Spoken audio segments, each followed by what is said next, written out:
As Dave's alluded, I've been struggling over the last couple of years, and I've actually been struggling to strike the balance with this talk about it being a diary of my mental health and the more interesting topic to you guys possibly of my motorbike holiday. But they're so linked together that I can't talk about one without the other. So I'm going to start with my mental health bit and try and get that out of the way, and then I only have to touch on it lightly later on and not dwell on it and destroy the momentum of what I'm going to talk about on the holiday. So I've been suffering from depression since January 2023, and since then my life has been dominated by my mental health issues. On the positive side, the resulting journey that I have had in my relationship with Jesus has been impacted incredibly positively. And this holiday not only mirrors that journey, but it's part of that journey. I'm going to be candid. Despite that ever-increasing trust and faith that I've had in Jesus, I've contemplated suicide at least 5 times between April last year and July this year. And rather than go into that in depth here, I'm happy to answer anyone's questions, talk to you one-to-one about that, or in a small group over coffee or whilst having a walk, okay? Just come and ask me, just come and talk. And as Dave said, that I think is the thing about this group, because several of you have stepped alongside me and supported me. You've allowed me to call you in those darkest of dark moments, and you've come alongside me and helped me. And truly, thank you for that. So between June last year and early this year, I struggled even to leave the house. I had self-confidence issues above and beyond what I consider my normal. But despite that, Jesus got me to go to the Christian Motorcyclist Association. And that was and continues to be the spawn of many events that Jesus has orchestrated. And it's through those events that he has blessed me. The same has happened at our house church. It's been a source of growth for me, particularly in the small groups. And things have changed dramatically, particularly since that holiday. And I think that I'm in a much more stable place now. And I'll touch on a few more of those things in a moment. Okay, so let's get into the more, the more fun things. I was born in Southampton in 1966. And this kind of shows where I am as a person. I have some mechanical aptitude. The family story is I'm fixing a puncture. My family moved to Plymouth in 1971, and oddly, I still call Plymouth my hometown, despite the fact that I've not lived there for over 35 years. At age 17, I was at college doing an ordinary national diploma in mechanical and production engineering. I was still living at home. I couldn't afford a bike or a car.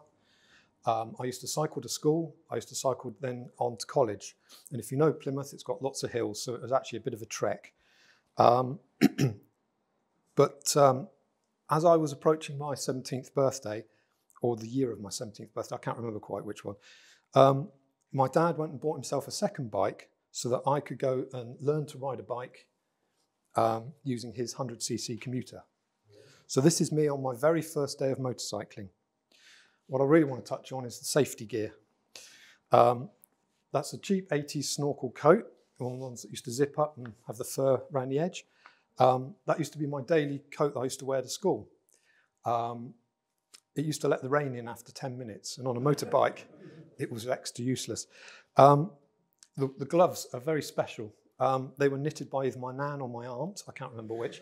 They're wool. They weren't specifically knitted for the motorcycle, it was just to keep my hands warm. They were useless. I mean, I may as well have not worn anything. They would have afforded no protection.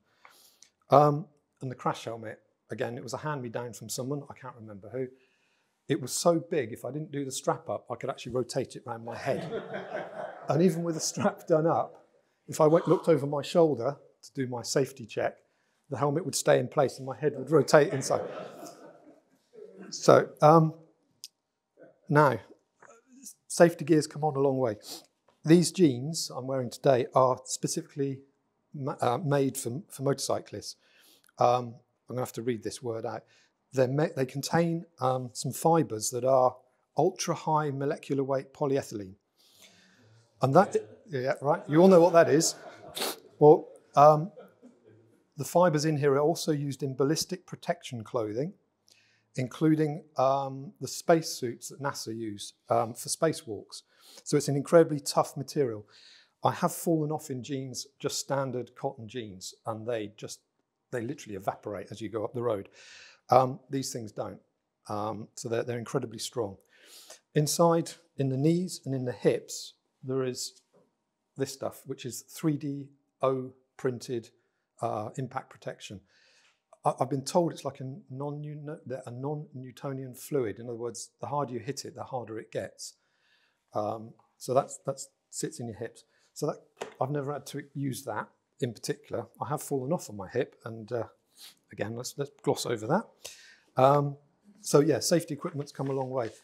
My jacket here, which you're quite welcome to come and lift, it's quite heavy. It's got protection all over it, including ceramic beads on the shoulders, on the elbows and stuff, which helps you to slide up the road. This is a design used by the German police. This jacket costs more than that motorbike.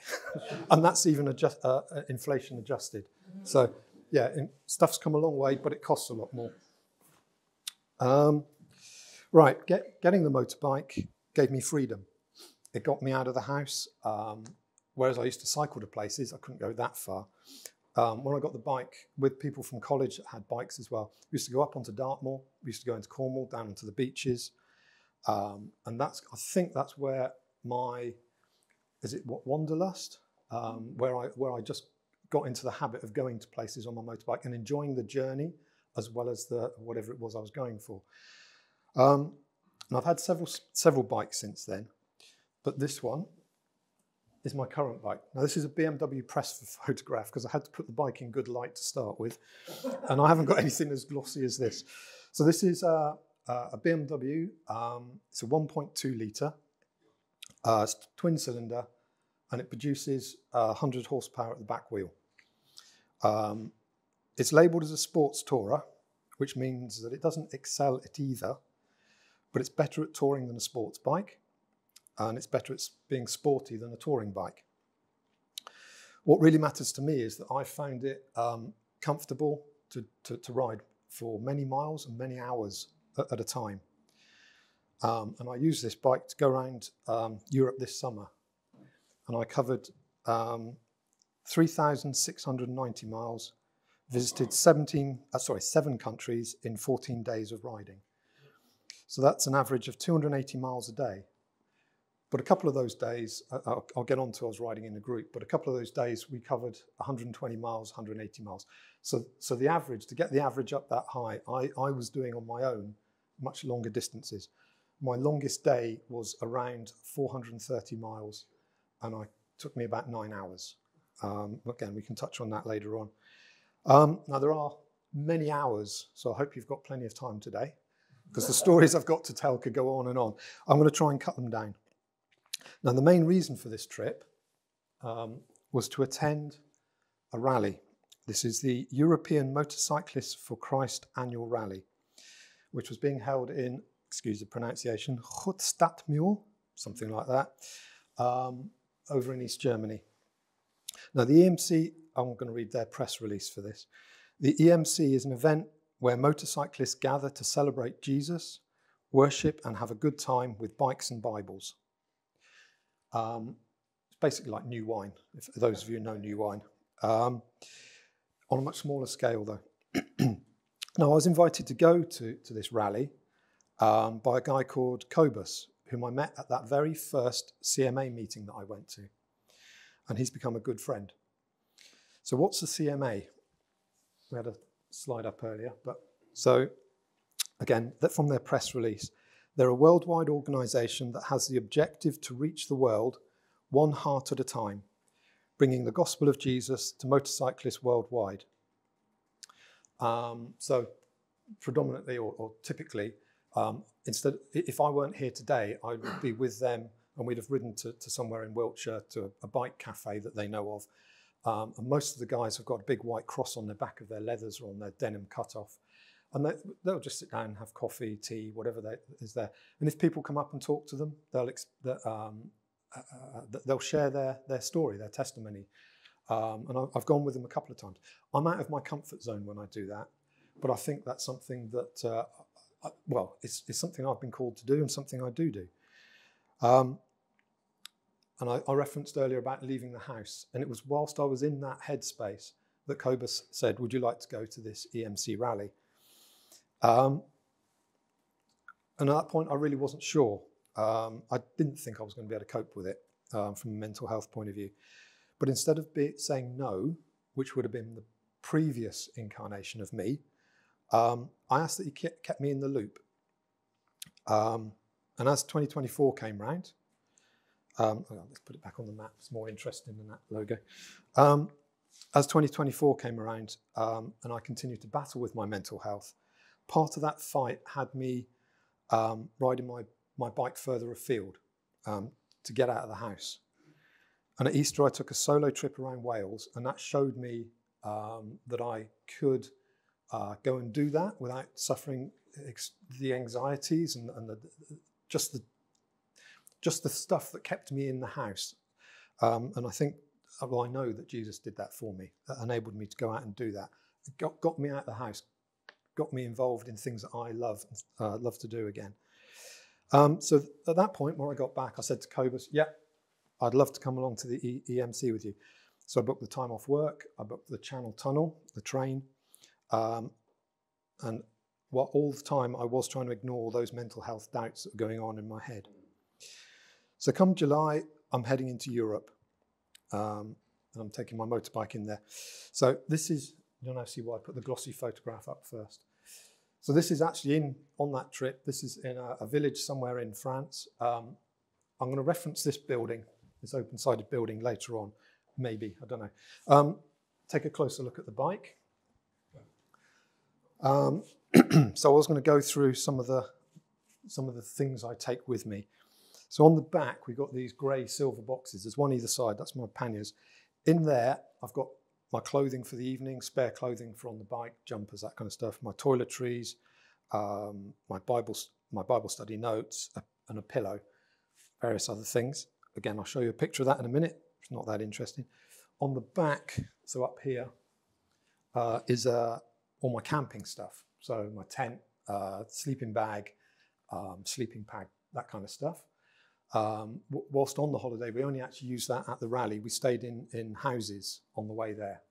On the back of the bike, this bag here, it's semi-permanently attached. It's actually bolted on, so it can't be ripped off. I call that my day bag, and that's almost always attached to the bike.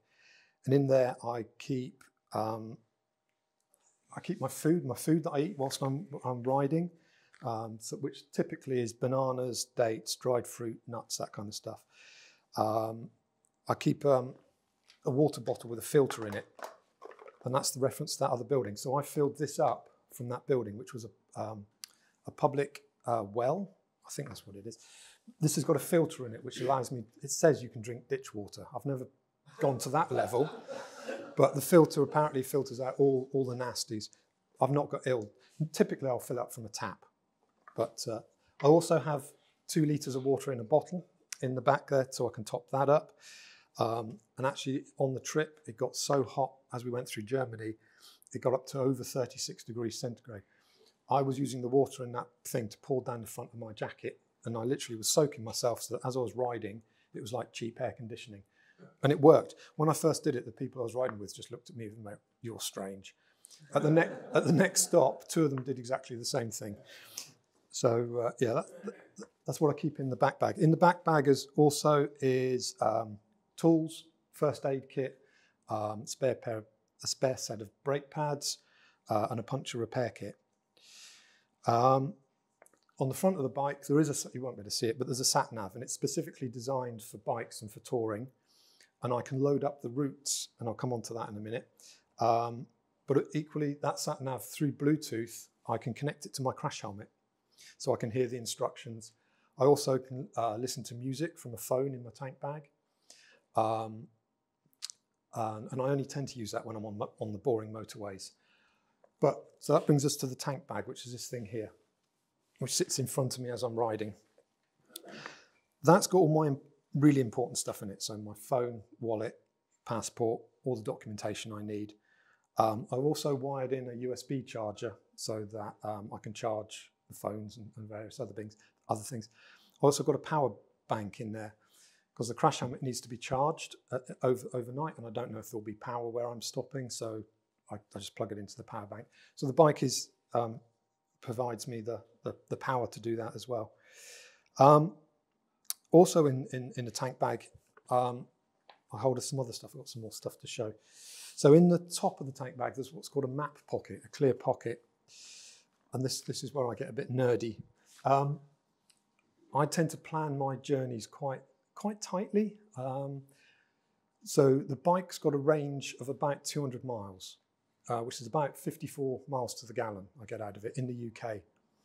So I tend to plan my fuel stops, because France in particular, and certainly at weekends on a Sunday, most of the fuel places are closed. So I tend to try and find 24-hour places where I can use my credit card or whatever. So I plan my journeys with that in mind. I plan it in mind with where I'm going to stop for food. Now, typically, I'll go to a supermarket, buy something, and eat it whilst I'm on the road, somewhere that I like, somewhere that's beautiful to look at or something like that. So again, I want to plan that into my route. Once I've planned that in, then what I do is I call these my day cards. I identify it, I put on where the fuel stops are and the distance to that fuel stop and how far it is, and that, all sorts of other information that I put on there. That allows me at a glance to look down and go, okay, it's another, I forgot to mention, the bike's got multiple trips on it. So at each fuel stop, I can reset a trip. It's also got a very accurate range meter that tells me how many miles I've got left, how many miles fuel I've got left. So a combination of that and these notes, I know how much fuel I've got left in the bike. So actually, I can go off-piste. I can disappear down a road. I can go, oh, that looks like an interesting road, be it from the sat-nav itself or physically I see it. I go, oh, I want to go and ride down there. I can go and think, yeah, actually, I've got enough fuel to go and do that. So that's why I do this. Also, I've got on there where the accommodation is. The red marks, I don't know if you can all see the red marks. I'm not going to go into this too deeply. That's the speed cameras and the distance that they are from the last fuel stop. Hold them to the end if you don't mind, yeah. I also in the bag, this is very similar to that, as in it's got all the things in here that I've got on my day card plus extras. I don't like relying on my phone, so this will have all my booking references for the accommodation, for the train to go under the tunnel, that sort of stuff. You'll see this map again in a minute.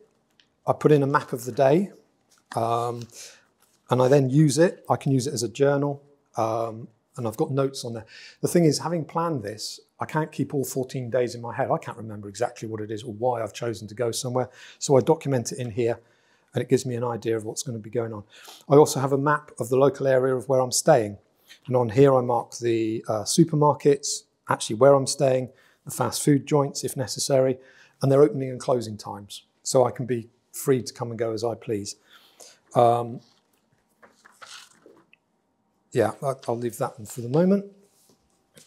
So what else we got? So this is a typical Dave Turnbull shot. This is the stuff I took with me on that trip. Okay, all squeezed in. My biggest luxury is my pillow. That's a feather pillow, but I can use straps and I can get it down to about that diameter and about that long. But that means I can sleep at night. I found when I travel around, my biggest problem is when I sleep is comfort, the pillow. So that I take everywhere. Right, so you saw this map in my book earlier. This is a screenshot from the planning software that I use on a laptop. And unlike a lot of navigation devices, You don't just put in where you want to go. This enables me to put on all these waypoints. All the red markers are waypoints, and I can drag and drop them. So I can decide, oh, I want to ride on this road, or I'll drop it where the fuel station is, or I'll drop it where I'm going to find a supermarket or something like that. Or I'll use it to avoid somewhere, because I don't want to ride through some sort of town centre. The sat-nav will take you the shortest route, or whatever, however you've got it set up. This, I can force the sat-nav to take me elsewhere, and the sat-nav will then take me to each waypoint in turn. So when I do one of these, when I'm riding on my own, I do one for each day. So that's called, that one was the Vosges loop. That's my day card for that loop. That in total was 300 miles. And that was about, it was scheduled to be about 8 hours of riding. So that doesn't include the time to stop for fuel and time to stop for going to the loo, eating, and all those other things that we have to do. So that was on my own. And whilst I was riding that, just again, to give you a bit of context, that loop there, that's that orange blob in the middle. That was one day. And it was whilst I was riding my own around that loop that, again, I got my head into a bit of a mess. I was enjoying riding, but I was beating myself up over who I am and was I good enough, and things like that. And I say, my self-confidence got undermined. I was trying to deploy all those tools I'd learned through counselling and all the rest of it, but it was still doing my head in. But I just kept remembering that I was loved by Jesus and that I needed to focus on him. And I also remembered that I was going to meet up with a group of Christians the next day. That kept me going. It really did. And so on the Sunday, I actually rode. So I based myself in this place and rode out around. And then on the Sunday, I was riding up here to meet up with this group of people who I was going to ride to the EMC with. And this is where I'm saying that it kind of this journey mirrored the journey of my life over the last couple of years. I was on my own, struggling. And then I went to our house church and I met pretty much a group of strangers who came alongside me and supported me. The same thing happened here. I was riding around the Vosges. Oh, I forgot to put this up. I was riding around the Vosges region on my own, struggling. Beautiful scenery, wonderful place to be. Great roads, lots of trees. So actually there weren't a great deal of places I could take photographs because there was just trees around you most of the time. But yeah, so I was doing that on my own, struggling. Then I met up with this group of weird people. That's just a meal. So that is a round of, I can't remember if it was camembert or brie. And something. The cheese actually lasted me 3 days, so don't think I ate that all in one lunchtime. So yeah, I then rode, and I took a leisurely travel from Nantes up to north of Reims. Again, excuse pronunciations. It's and the group were all coming individually. I think there was the biggest group of them were 3 of them. Rode to there and we all met up. That was a very leisurely day for me. I think that was about 180 miles. Can't remember quite, but yeah, very leisurely day on a Sunday, which is why I had to plan my fuel stops because there were no fuel stations open along that route at all. So I filled the night before in Nantes and I managed to ride to Reims on 1 tank of petrol, and then the next morning filled up. So this group of strangers, this was them. There's 1 Dutch, 1 Pole, 1 Scot, 2 English, that includes me, and 3 South Africans.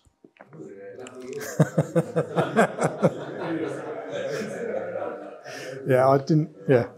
So the guy at the head of the table, that's Cobus. That's the guy that who invited me along. The others, I may have seen across a room at one of the CMA meetings, but I'd never talked to them before. The majority of them I just didn't know. They were complete strangers. But within a week, within days actually, I came to treasure them very closely. They stepped alongside me and without actually knowing me.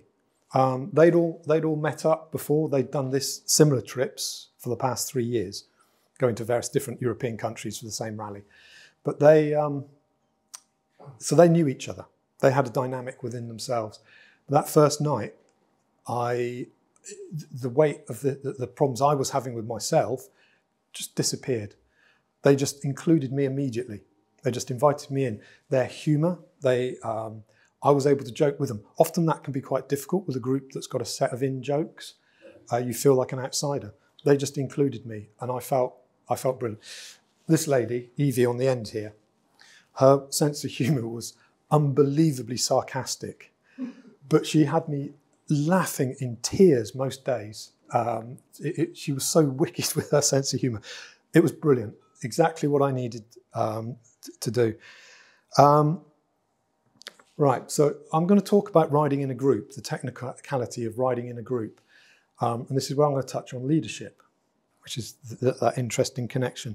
But whilst I'm talking about that, I've got no photos really. So I'm going to throw up a few views. So you can look at the interesting views, and I can talk about this group riding.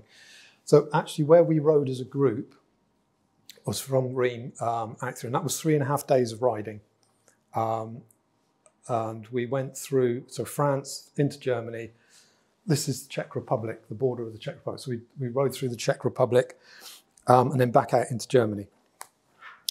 So I'm going to throw up some photographs of more interesting things for you to look at while I waffle on. Now, this was one of those aside trips. And on that Sunday that I was talking about, this is typical of a road I would travel. So they're not big highways, they're small roads. But as I came up over a rise and I saw these sunflower fields, I just thought, I need to go and look at that. Looked at my day notes, thought, yeah, I've got plenty of time, I've got plenty of distance in the tank. So this is me off-piste going, and it was fantastic. I think that probably added 10 miles to my journey, possibly 15 minutes, 20 minutes, something like that. But that's the sort of thing, the freedom when I'm on my own that I can go and do and enjoy doing. Right, riding in a group. Now my friend Tim back there might remember this. For most of my life, I've ridden on my own, maybe with 1 or 2 other bikes on the road. But 20 years ago, I pretty much vowed not to ride in a big group again. And that was after I rode with a group of blokes from where I work, including Tim.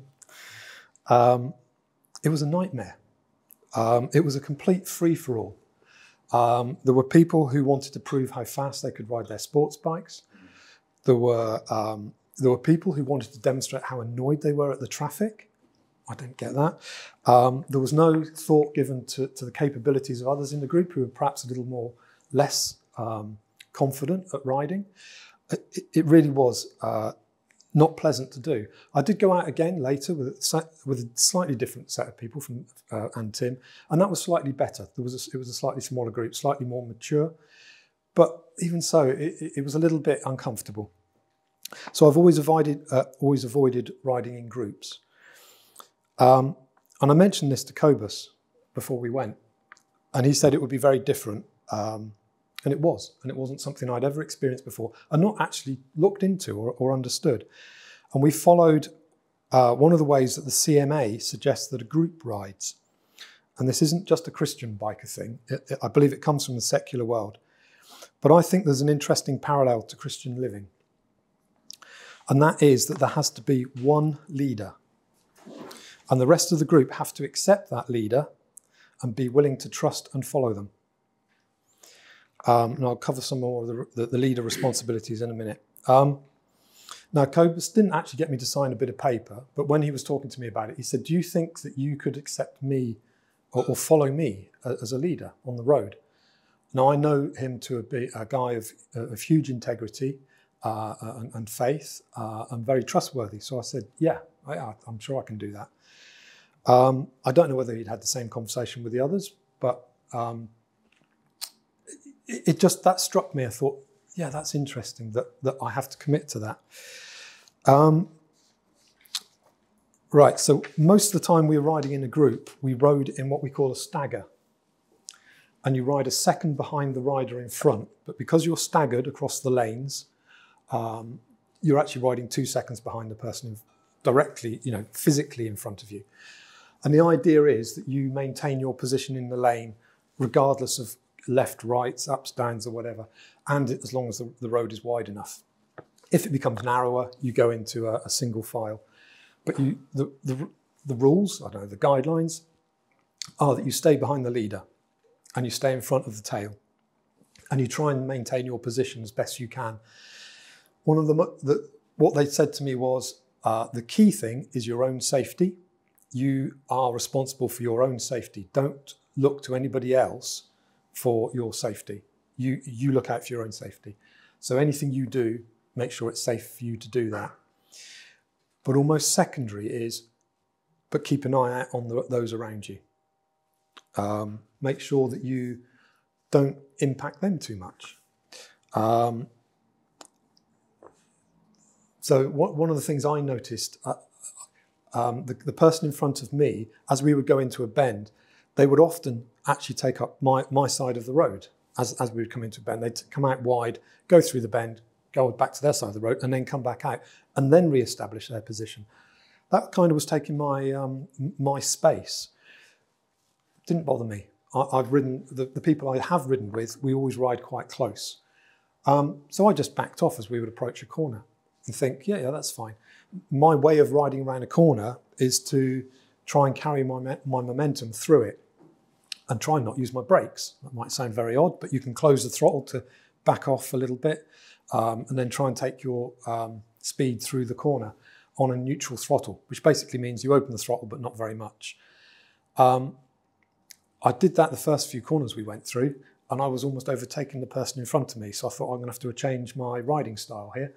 I noticed what they were doing is they would come over onto my side of the road if we were going around a left-hander. They come out to my side of the road and then brake, go off throttle, sort of coast through the corner, and then get back on the throttle. And it was alien to me doing that, but I had to adjust the way I rode. So I backed off sooner so that I could then carry my momentum through the corner. And as we came out of the corner, I was a second behind them. And it was like a game to me. It was almost a game. And I got quite successful at that. But then I noticed that as I came out of the corner, the two people behind me were more than 2 seconds behind me. They were quite a distance. So the way I was riding was having an influence on them. And when we stopped for our first stop, I went over to them and said, look, how am I doing? How am I doing with this group riding? Because I've not done this before. And they said, excellent. You're maintaining your position in the lane. You're not braking erratically. And you are allowing the person in front of you. You're giving space to the person in front of you, not getting too close. And they left it at that. And that kind of made me go, okay, that's good. That's nice to hear. And then I said to them, well, what about me not, leaving this gap so that we can go through the corners? And they went, yeah, actually, it would be better if you could close that gap up. Maybe you do need to brake. They understood why I wasn't braking. They would ride the same way themselves if they were not in a group. But because we're in the group, they suggested that I follow the person into the corner, kind of brake where they braked, go through the bend. So we ended up doing that. So it's like being aware of what's going on around you and adapting to suit what's happening. Now, riding in a group like this, I'm going to put up a more interesting photograph now. Again, scenery. Riding a group like that, the reason that you try and stay tight is so that if you go into a village or through a roundabout and so on, there's going to be traffic lights and you're going to get separated. If you're as a tighter group, you're less likely to get separated, but you'll get red lights will break the group up. And the idea then is you're keeping an eye on who's behind you. If that person gets stopped at a traffic light, you find somewhere safe to pull over and stop. Then the person in front of you is supposed to notice that you've stopped and they do the same.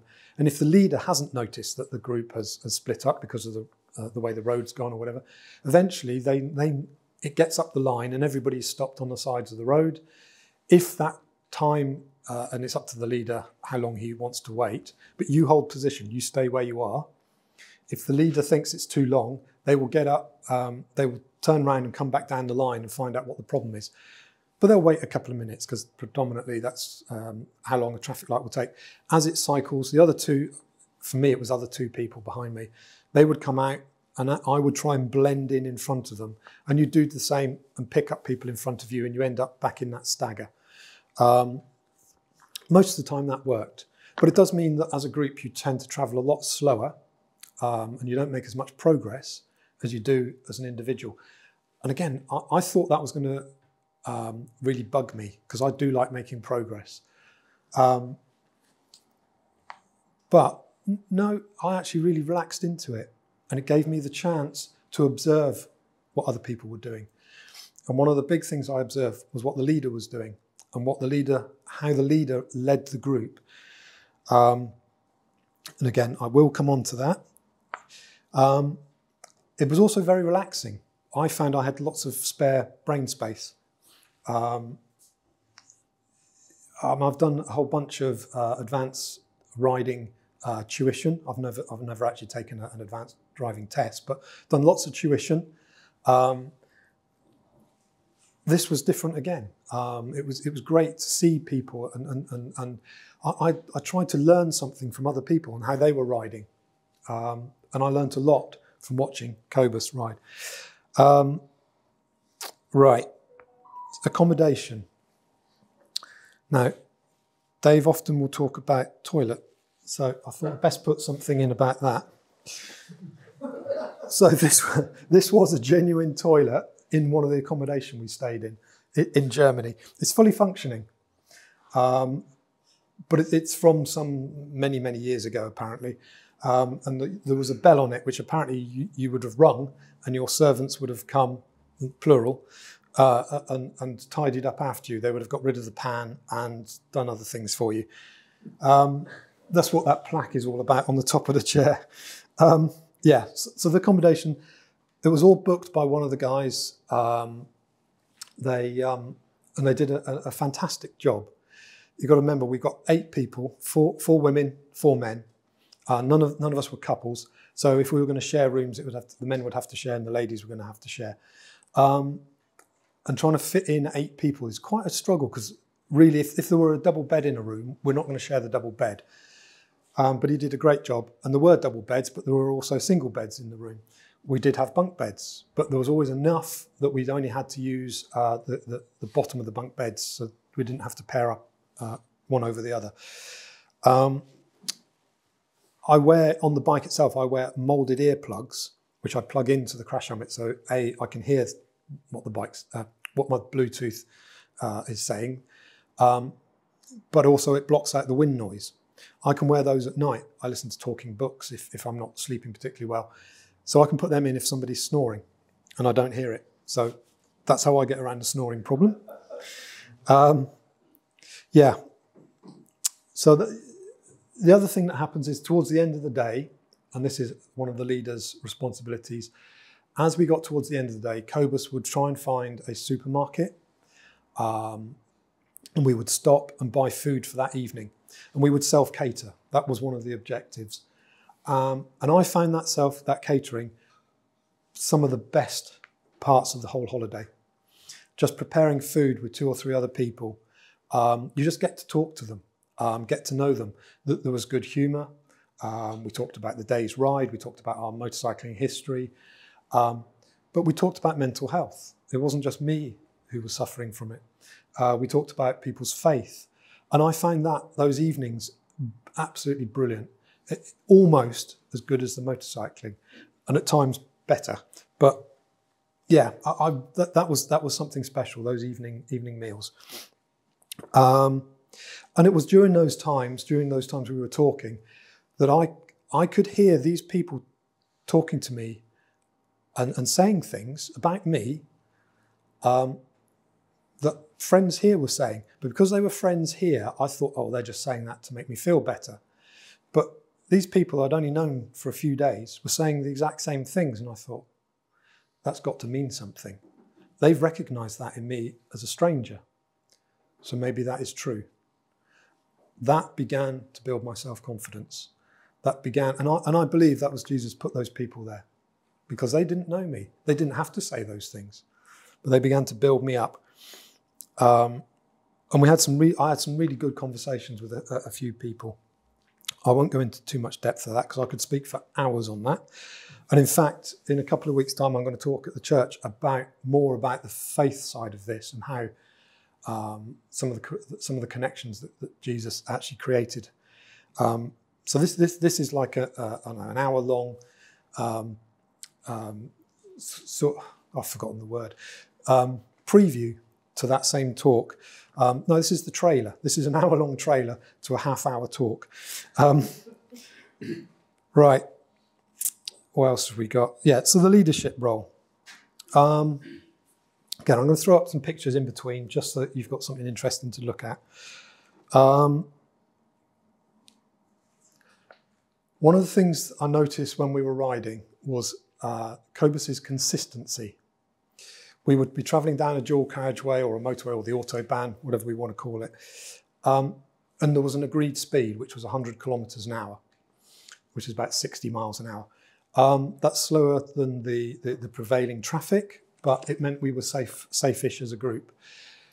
But Cobus stuck to that so well. He resisted the temptation. His bike's got a slightly bigger engine than mine, but he stuck to that speed. He resisted the temptation to absolutely blast it through some of the really fantastic bends. He resisted that temptation, but he kept consistently moving. And I'll touch on this why consistency is so important in that group in just a minute.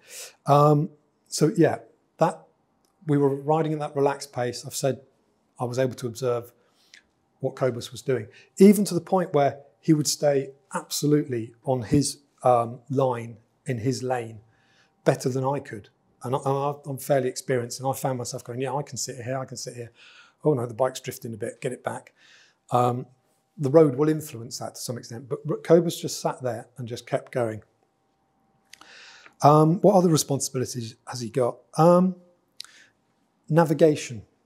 You go, yeah, but that's obvious, isn't it? The fact that he's got to get you to your accommodation at the end of the day. Well, yes, but here's a circumstance. One of the evenings, I programmed into my sat-nav where we were going the next day, and I happened to notice that just down the road from the village we were in, the road we were taking went around the bottom of a hill on a dual carriageway, and there was this road that went up like this, up the hill and down the hill. And I thought, oh, wouldn't it be great to break the monotony of the dual carriageways and just go up this hill and down the other side? So I went to Cobus and said, hey mate, have you seen this road? Is there any chance we can ride it? And he had a very wry smile on his face. He said, yeah, I spotted that. No, we're not.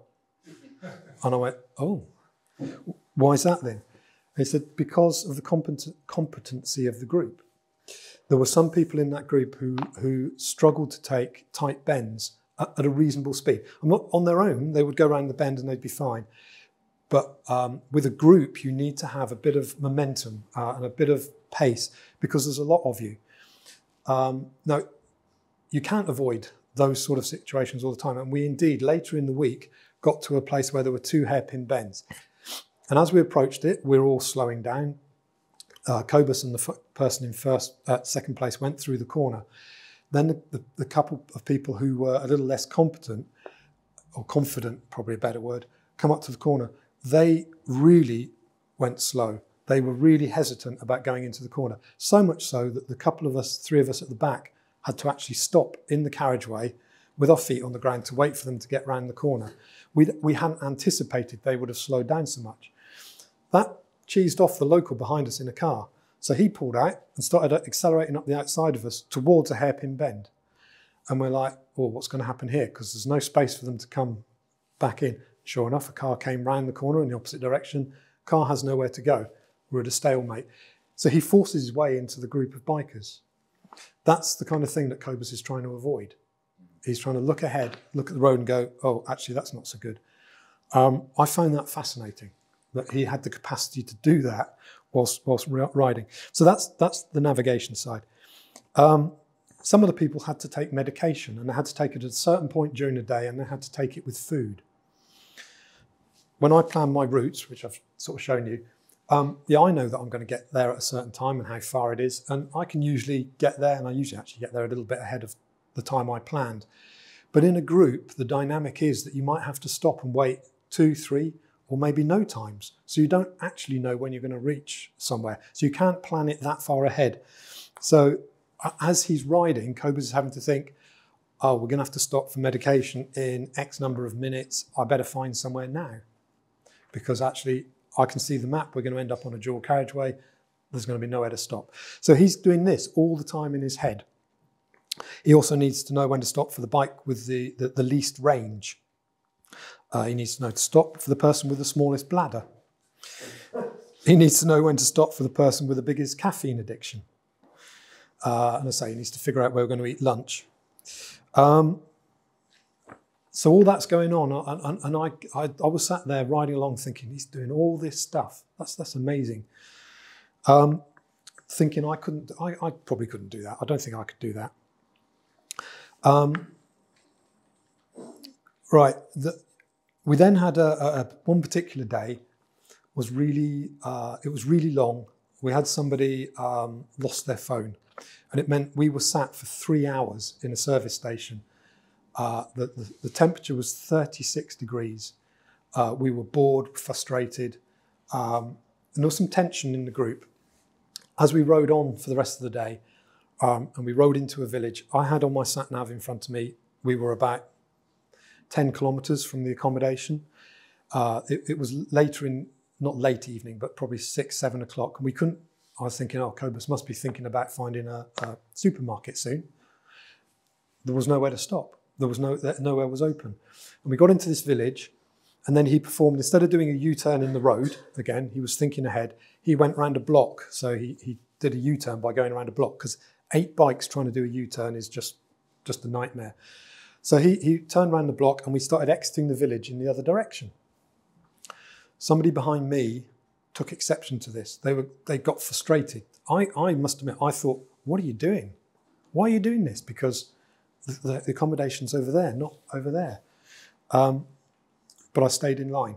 The person behind me lost it, pulled out of the queue, accelerated up the queue, just as one of our members had a bit of a wobble. So they almost took them out. They almost hit a pedestrian. They almost got hit by an oncoming car, just so they could go and tell the leader, you're going the wrong way.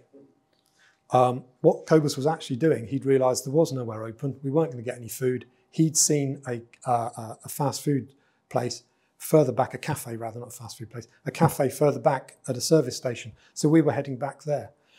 And that's where this thing about a leader, you may not know why the leader has decided to do something, but follow them, because they've got a decision. They've got the full picture in front of them. And that was quite a lesson to me. I thought, yeah, I was trying to figure out how to let Cobus know he's going the wrong way, when actually Cobus knew perfectly well where he was going. That spoke to me quite strongly. How am I doing for time? Yeah, okay. Right. I don't know why I put the map up again. It's not relevant at the moment. So this is at the campsite. That's my tent, the red one, and my bike beside it. Looking a bit more glossy, but that's because it had rained. So that was, yeah, that's leadership. One of the things one of the other things I'm going to talk about is the tail rider. I spotted this on the first day, but didn't quite understand it. When we're on a dual carriageway, I would notice Cobus do a gesture, and then I would notice the two people behind me, particularly the person at the back, would then indicate and pull out into lane 2, and then the person that was riding beside them would pull out alongside them. And then Cobus would indicate and he would pull out and the rest of the group would pull out. So again, I spoke to the 2 people at the back and said, I've noticed you do this. Why is that? And I came up with this fantastic explanation. And I think this is brilliant. So we're traveling traveling down a dual carriageway. We're doing 60, 100 kilometers an hour. The speed limit could be 130. It could be unlimited, actually. But we will encounter slower moving vehicles, so we do have to pull out. Some of the people in the group may be hesitant, about doing that. They may not want to do that. So what this tail rider would do is make sure it's safe, pull out, and generate a safe space in front of them. So that would stop vehicles coming up behind you. Cobus would then pull out. The people then who are less confident would then have the confidence to know there isn't anything flying up behind them. They still have to do their safety checks, but they then had more confidence about being able to pull out and overtake, knowing that they won't have to accelerate because Cobus is travelling at a constant speed. Because the guy, when he pulls out from the tail, remains at the same speed. He doesn't pull up or do anything else, and we all pull out after them. And I said to the two people doing this, "Are you okay if I come out with you?" And they said, "Yeah, sure," because actually that will encourage the others to pull out. It will generate more of a safe space. We had one instance where it was 3 lanes. We were covering and trying to generate the safe space in lane 2. And a car came up lane 3 and then pulled into the gap between us just as Cobus pulled out. Now, all of a sudden, the people are now trapped in lane 1. Cobus had to overtake. We're now sat back and we're kind of waiting for these people to pull out, but they're not sure what to do because they've not got the confidence. So that's why having more people out and keeping the group tight together is important, because the car's is less likely to pull in if it's a smaller gap. So that was the tail rider. Now, again, Cobus being consistent in his pace meant that often he didn't have to give a signal because it's obvious. If you're traveling at a constant speed and there's a lorry or a camper van or a caravan or a slower moving car, you're approaching it, you know you're going to overtake.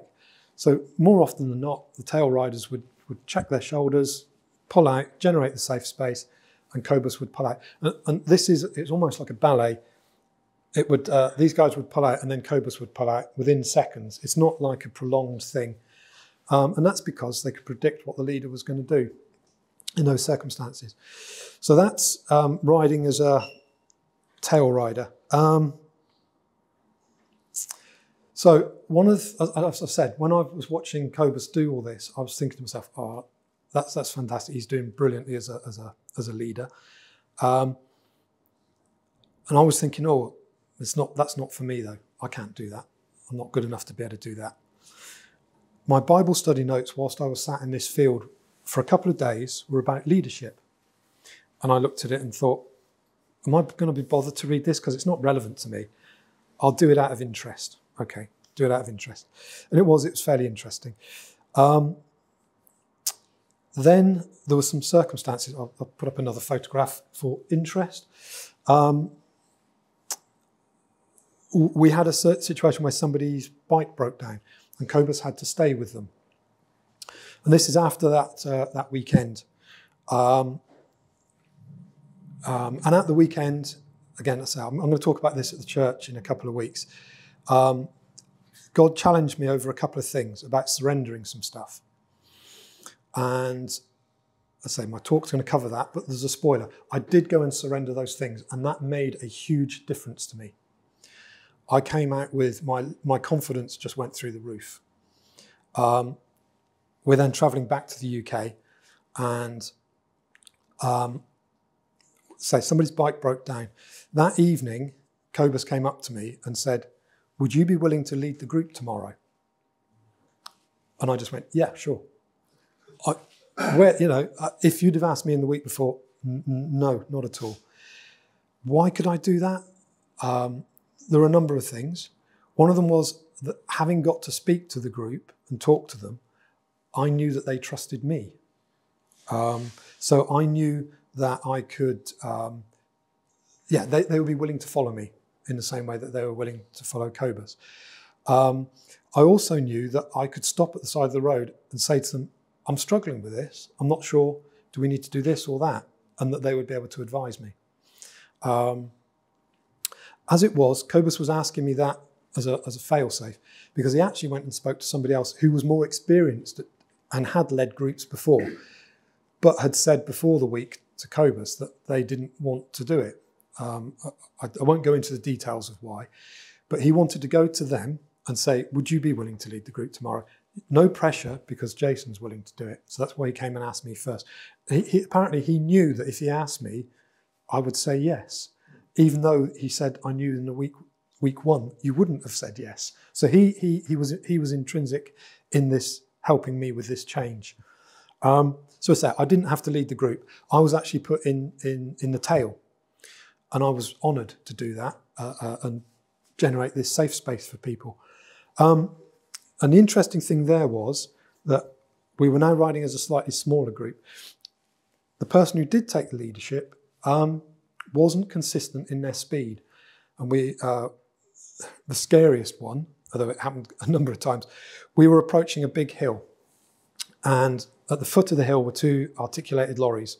We were travelling at about 115 kilometres an hour. The agreed speed was supposed to be 100, but the leader was taking us up to 130, which is about 80 miles an hour, and down as slow as 80 kilometres an hour, which is about 50. And our speed was varying between those constantly, and it was tiring. And the gaps in the group would open and close. And as we were coming over the brow of this hill, we're doing about 115. And I was checking over myself. Always do. I keep like almost a 3D mental image of what's going on around me. And I knew there was nothing coming up. It was safe for me to pull out. I obviously still did my checks, but I knew that I wasn't going to be pulling out in front of somebody coming at a rapid speed. So I looked, it's clear. I looked at Evie, who's in the tail with me, and we did our like nod, yes, our non-verbal communication. I indicated, double-checked, pulled out. Evie came out with me. We're still doing 115. The groups are now at the dip of the hill. We're just going into the foot of the hill, and the leader brakes. Instead of pulling out, the leader brakes behind these lorries. We're travelling the same speed. What are we doing? What are we doing? It's still safe to be out here. Yes, there's nothing coming up behind. We go down to 80 kilometres an hour. And I'm sat out in this second lane with Evie thinking, come on, pull out, pull out, pull out, please pull out. Then up behind comes a black car that is travelling, and we're in one of the unrestricted places on the Autobahn. I didn't realise, I thought there'd all be 3 lanes, but no, this was a 2-lane section. And this car, you can tell by the way the headlights jiggle that a car is moving. And this thing is absolutely shifting. And I think, well, there's no point in us being out here anymore because we're not overtaking. So I do a head shake, and Evie sees that. We indicate and pull back in. This car comes past me, and the leader pulls out. It's like, ah! They then accelerate up the hill, because a bike can do that. I mean, it accelerates quite fast. But they'd forgotten that there's the rest of the group behind. One of the people didn't do their safety check and pulled out. I closed my eyes. I thought that person was dead. The car driver was so attentive. I don't know how he avoided them, but he hammered on the brakes and came to a stop right on his back tail. Yeah, really scary. But that was caused by the leader not being consistent. That evening I went and spoke to them and didn't have a beef about it. I could see how difficult it was to lead. So I went and just spoke to them and said, what was going on? Were you aware of what happened today? And they went, yeah, sorry. Can you forgive me for that? I said, yeah, but can we, let's try and figure out how not to do that in the future. And they went, this is why I didn't want to lead a group. I just lost concentration. And I was in my own world. I was riding for myself and not for the group. And again, I didn't have a problem with that. I understood that. But it's scary to see that you can put people in danger. But that comes back to that personal responsibility thing again, doesn't it? Yes, you need to lead, but you also need to be responsible for yourself. Not too far. Okay. Yeah, okay, right. So second week, I end up riding for 5 days on my own, and I end up going into Italy. Move on through that and that one. So I went and did something on my bucket list. This is down in, that's a day's riding down in Italy. And I went and rode the Stelvio Pass. So that little yellow blob is that. And this is the Stelvio Pass. And I don't know if any of you have heard of it. It was made famous, I suppose, by Top Gear. And it's in here. It goes up up through this mountain pass here. That's from my hotel's patio. So I was very close, fantastic scenery. And this is at the top of the Stelvio, and you can see at the bottom there. So this is an elevation of 2,760 meters. And the elevation gain from the foot up to the top is 1,500 meters. That's higher than Ben Nevis. And there's 48 hairpins this side and 27 on the other side. So just to give you a close one. And it's one of the most technical roads I've ever ridden. They're incredibly tight, and you cannot get around some of those corners without going onto the opposite, into the flow of the oncoming traffic. That was early morning, and I rode down it. It was brilliant. Later in the evening, late afternoon, I rode up it, and it was full of camper vans, buses, cyclists, cars. It was taxing. It was really hard. That day, I covered, I think it was about 240 miles, but more interesting, I covered 250 hairpins, and I ended up with blisters on the insides of my thumbs from steering the bike around those bends. But I loved getting those blisters. It was fantastic. So that was the holiday. Questions?